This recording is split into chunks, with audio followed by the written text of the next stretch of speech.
This bulletin proudly brought to you in association with Alex Campbell's Menswear.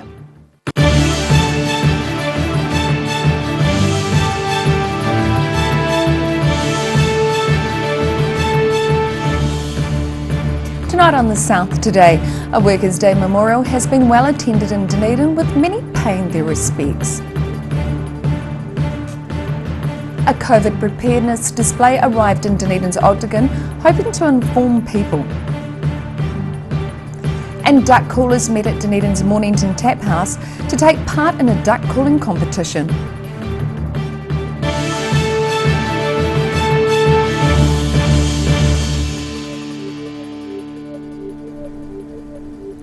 Kia ora, good evening, I'm Melissa Barton. 37 people lost their lives at work between May last year and January this year across the country. International Workers' Day is commemorated around the world, with a service being held in Dunedin. Crosses have been laid at Dunedin's Workers' Memorial, representing the 37 people who went to work across the nation and lost their lives while on the job. On April 28th, Workers' Memorial Day, working people around the world remember those killed at work. 37 people lost their lives at work between May 2020 and January 2021. Air 2 Union National Co-President Don Pride says everyone should always get home to their families at the end of the workday, and this day shouldn't have to happen. Yeah, you're absolutely right. In an ideal world we wouldn't, but unfortunately it's not an ideal world, and people are still going to work and dying at work. We average probably just over one a week, and it's just not good enough. The number, as Marion Hobbs said before, the number should be zero. But today gives us a chance to reflect upon the ones that have died at work and not come home. Member of Parliament for Tairi, Ingrid Leary, was amongst those reading out the names of people who died at workplaces around New Zealand. She outlines the stark reality of the number of crosses around the memorial. Every single one of those crosses represented a mother, father, brother, sister, son, daughter who didn't come home from work. So those families were expecting their loved one to come back at the end of the day, and those people, for whatever reason, had an unsafe workplace and didn't make it home. It's hard to believe that's still happening in this day and age. It shows how much more work there is to do for us to make workplaces safer, but also to make sure that workers have rights and are valued. International Workers' Day is recognised around the globe and commonly used as a memorial day to remember people who went to work one day and never came home. In Dunedin, the South Today. A removal truck driver's mistake closed two streets in North Dunedin and cut power to some residents this morning. The Conroy removals truck smashed into a pole at the intersection of Beechworth Street and Ansley Place about 8:20 a.m. The impact caused the bottom of the concrete power pole to crumble and left it on a lean, with lines dangling low over the street.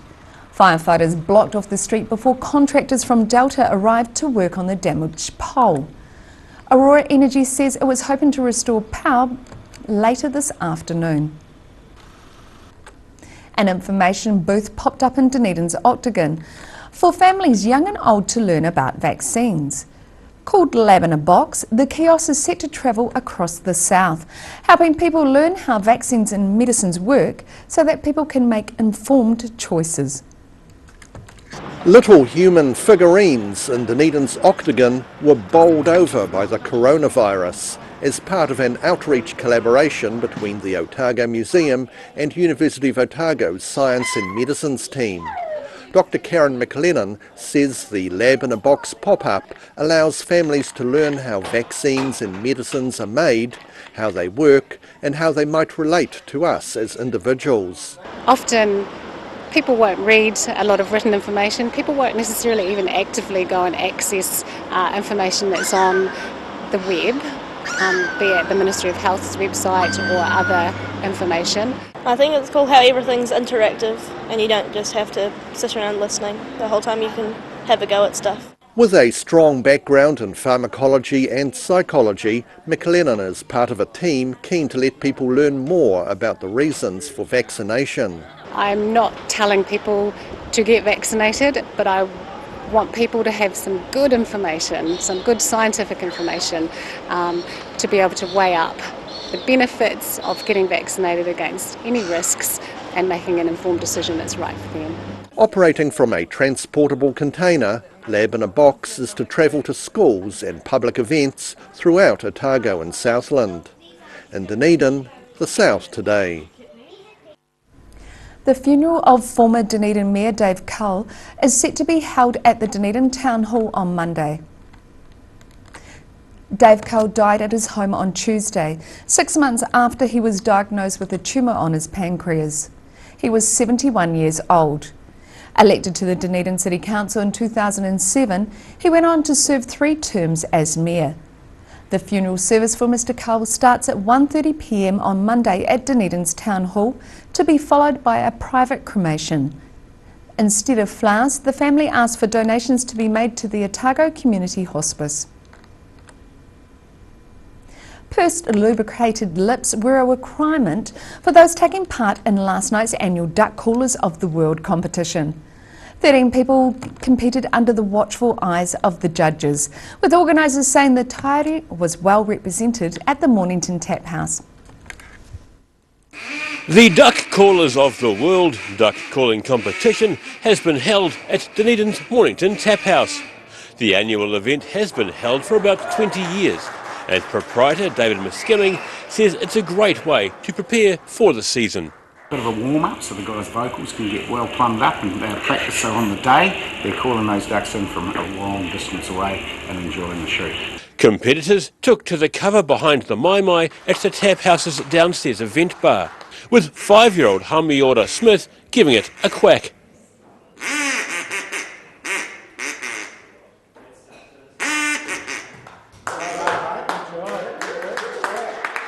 Miskimming says following last night's warm-up and well-mannered competition, the hunters would be gearing up for the start of the duck hunting season. So the guys from here, they've probably already made their mai-mais up, and they'll be starting to pack up their essential gears, which might have the odd liquid in it, probably not that much, but also all their camo gear and all their shells and all their decoys, and get them all laid out in the pond, ready to go.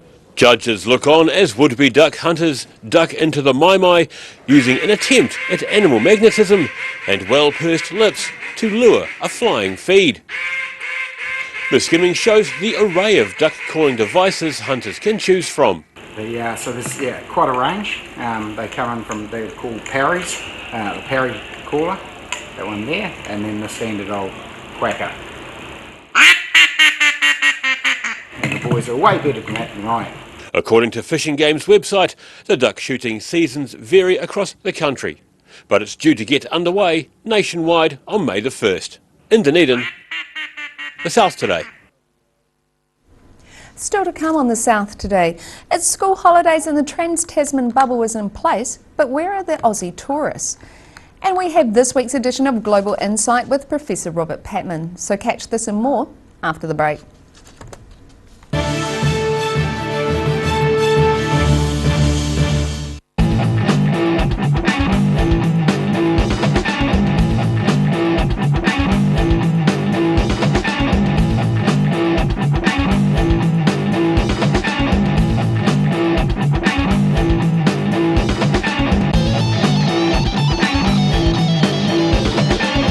A poorly maintained heat pump can lose up to 35% of its output. The Mr. Heat Pump Cleaner team are experts. Their specially developed chemical wash is totally biodegradable. Call Mr. Heat Pump Cleaner and get the job done by the professionals. Inside are all sorts of innovations from all over China.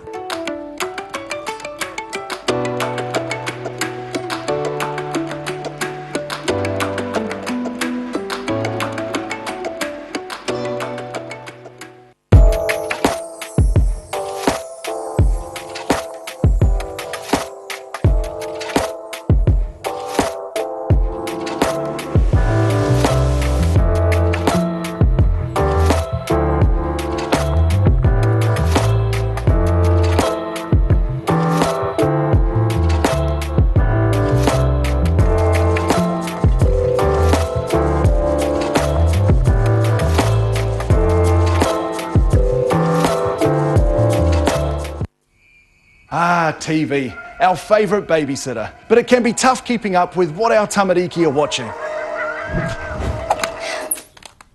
Luckily, the Broadcasting Standards Authority has made some smart changes to the classification labels. Ooh!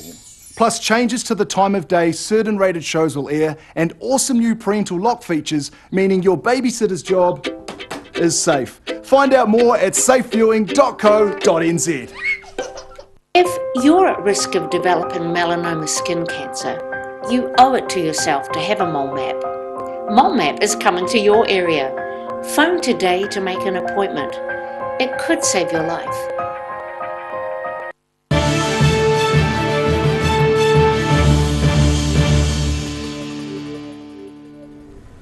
Welcome back. While Queenstown is enjoying a flood of much-needed school holiday visitors, the local Chamber of Commerce says there are still very few Australians in town. But it says things are looking up, with plenty of ski season bookings coming in from across the ditch. Ski operators are now anticipating a bumper July and August, but the resort is not expecting many Australian visitors before then. In the meantime, school holidays are having a positive effect for Queenstown, with accommodation spending more than 5 times what it was this time last year. In today's Global Insight, Professor Robert Patman says COVID-19 is reshaping how countries work together. The International Affairs commentator says other countries' responses to India's out-of-control pandemic show how international relations are being profoundly redefined. People sharing beds in hospitals desperately short of oxygen. Makeshift funeral pyres as deaths top 200,000. The COVID pandemic in India has become an international emergency. Welcome, Robert. Morning, Bruce. India is in desperate straits, but there has been an immense international response to that need. Is this something new? Well, first of all, the desperate state is absolutely true. 300,000 new cases of COVID each day for the last 6 days and rising in India, and hospitals in India are under enormous pressure with life-saving oxygen in ever shorter supply, and some patients cannot get admitted to hospital and dying literally outside. New Zealand has been criticised for not acting quickly enough to help India. What is New Zealand's track record on helping others during this pandemic? I don't think that criticism is particularly fair, because New Zealand in December of last year made available vaccines for the 3 Pacific territories, which is part of the realm of New Zealand, and also extended vaccine coverage to 3 Polynesian states if their governments want this assistance. In addition, New Zealand has made more than 10 million available to the key multilateral agency for the equitable distribution of vaccines, which is COVAX. So that's the key multilateral mechanism, and New Zealand has said it will do more, both in the Pacific and in India, and also, if necessary, with COVAX. So I think it's a bit unfair to say we, haven't been done enough. I think New Zealand, like many countries, has been taken aback. Remember, we've had the experience of managing COVID-19 in quite a disciplined fashion in this country, and we've had no internal transmission recently of COVID-19. And other countries are being, and we saw this in the United States, absolutely ravaged by it. And India, unfortunately, is now really under the gun. And I think, hopefully, the international community will rally round. Thank you, Robert. Thank you. And thank you for watching. Catch us next time on Global Insight. Ka kite anō. And you can watch the full interview with Professor Patman online at odt.co.nz. Still to come on the South today, we have a football chat with Morgan Jarvis, and we take a look at what tomorrow's weather has in store for you. So see you after the break.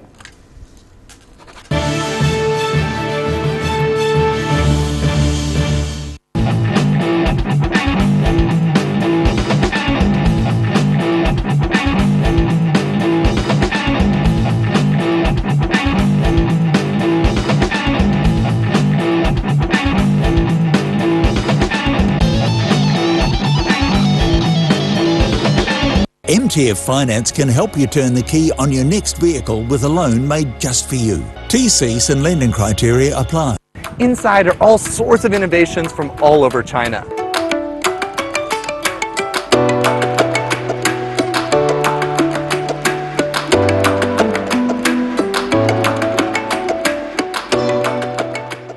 If you're at risk of developing melanoma skin cancer, you owe it to yourself to have a mole map.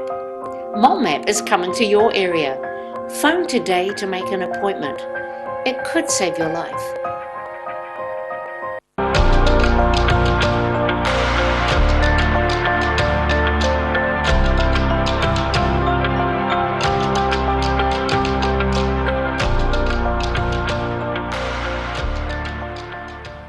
A poorly maintained heat pump can lose up to 35% of its output. The Mr. Heat Pump Cleaner team are experts. Their specially developed chemical wash is totally biodegradable. Call Mr. Heat Pump Cleaner and get the job done by the professionals.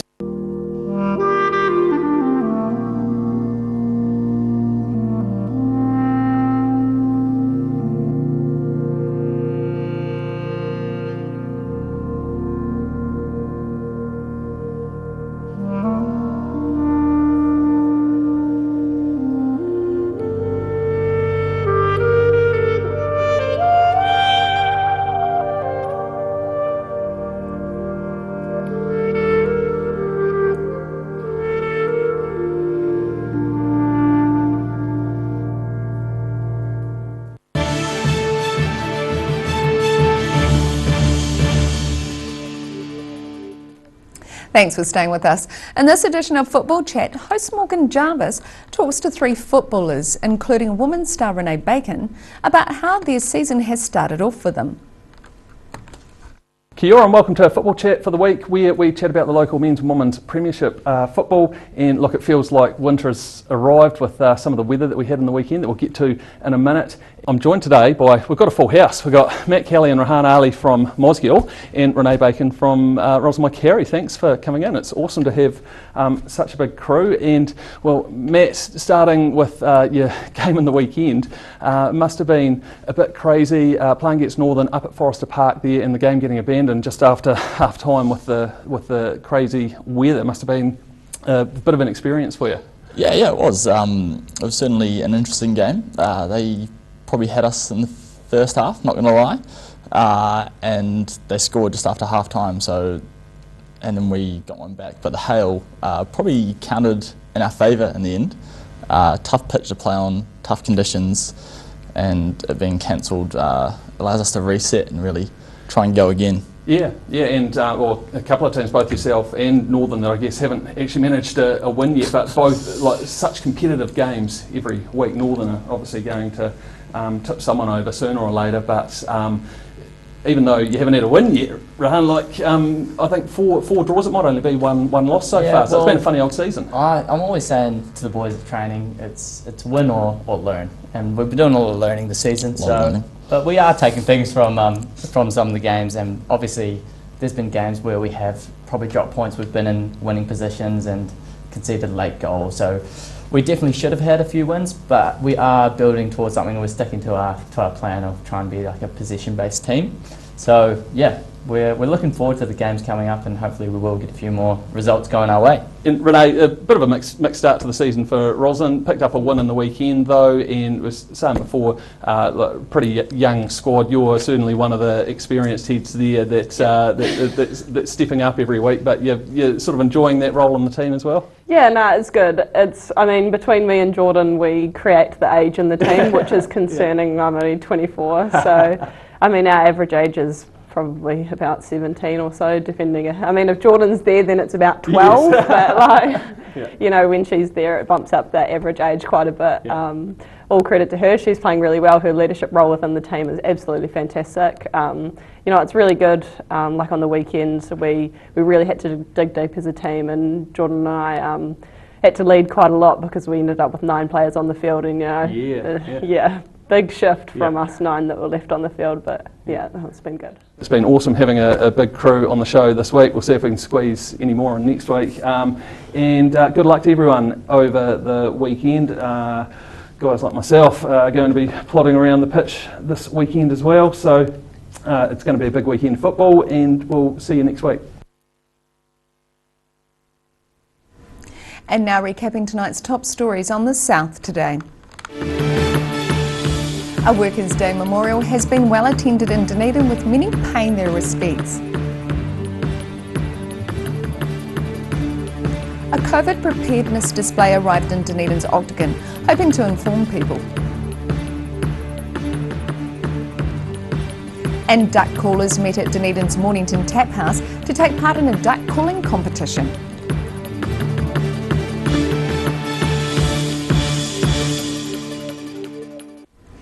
And now look at what's happening in tomorrow's ODT. Welcome Hayden Meikle. What have you got for us tomorrow?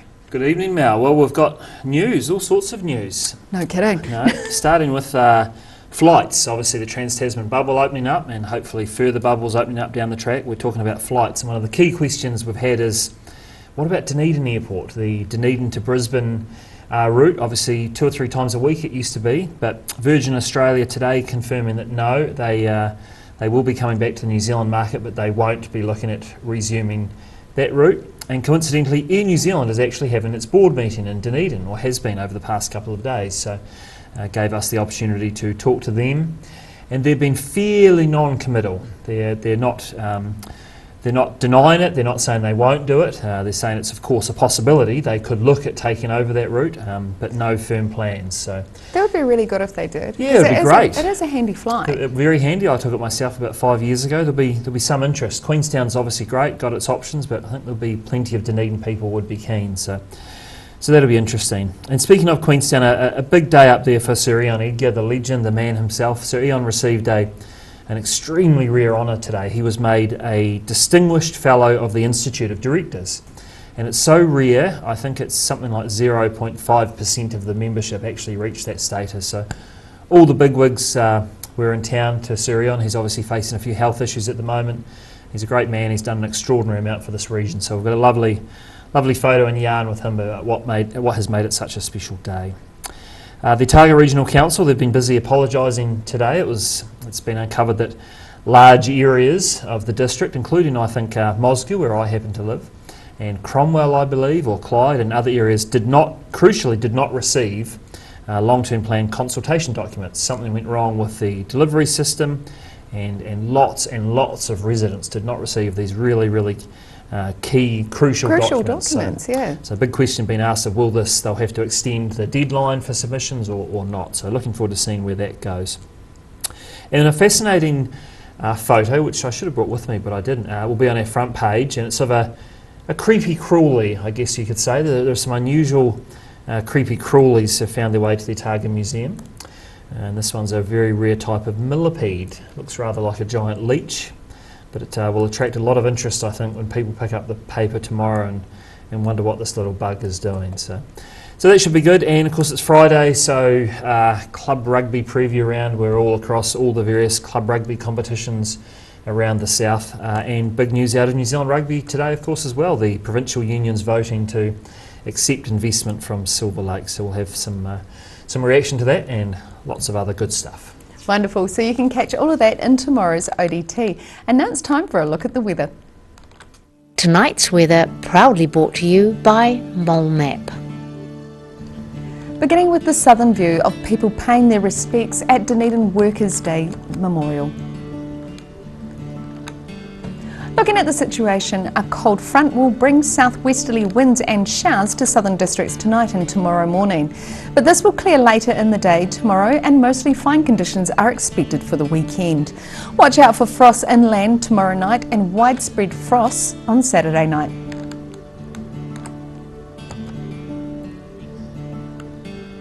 Travelling to the northwest of the South Island. Looking at cloudy skies in this region tomorrow with light winds, with 16 degrees for both Westport and Greymouth.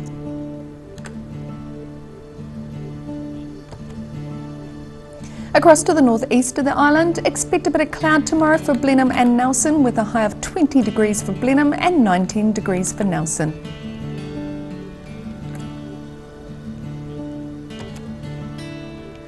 Moving down to Canterbury, Kaikoura and Christchurch can expect an overcast day with 18 degrees for Kaikoura and 19 for Christchurch, while Ashburton, pack your brollies for showers and a high of 17 degrees.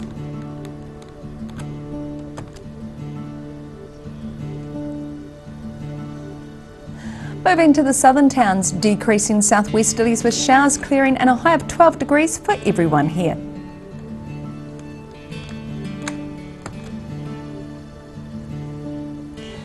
Moving over to central Otago, moderate southwesterlies and becoming fine for most of you over here. Wanaka, Queenstown and Alexandra aim for 14 degrees, while Tiana is set for decreasing southwesterlies, showers clearing later on and 12 degrees.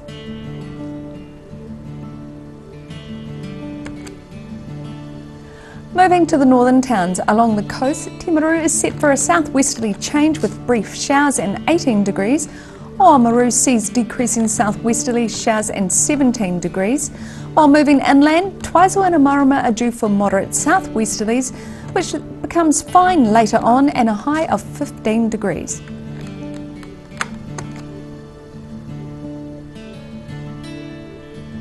In Dunedin, cloud increasing with northwesterly breezes tonight with an overnight low of 9 degrees. A period of rain developing tomorrow morning with colder southwesterlies freshening, then easing to showers around the middle of the day. Those showers will clear in the afternoon and gusty winds will slowly subside. A high of 12 and a low of 5. And it's becoming fine and sunny on Saturday with cool temperatures and light southwest winds. Frost possible on Saturday night, a high of 14 and a low of 0.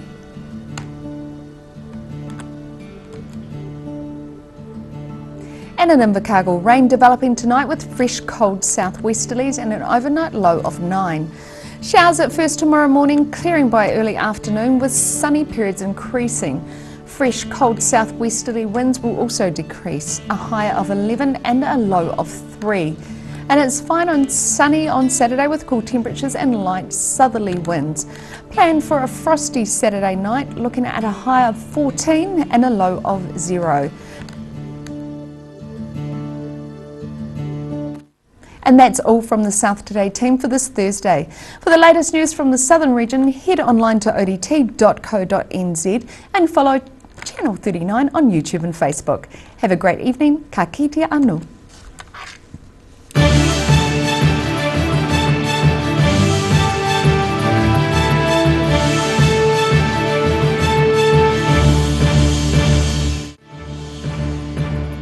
This bulletin proudly brought to you in association with Alex Campbell's Menswear. Supporting local content so you can see more of New Zealand on air.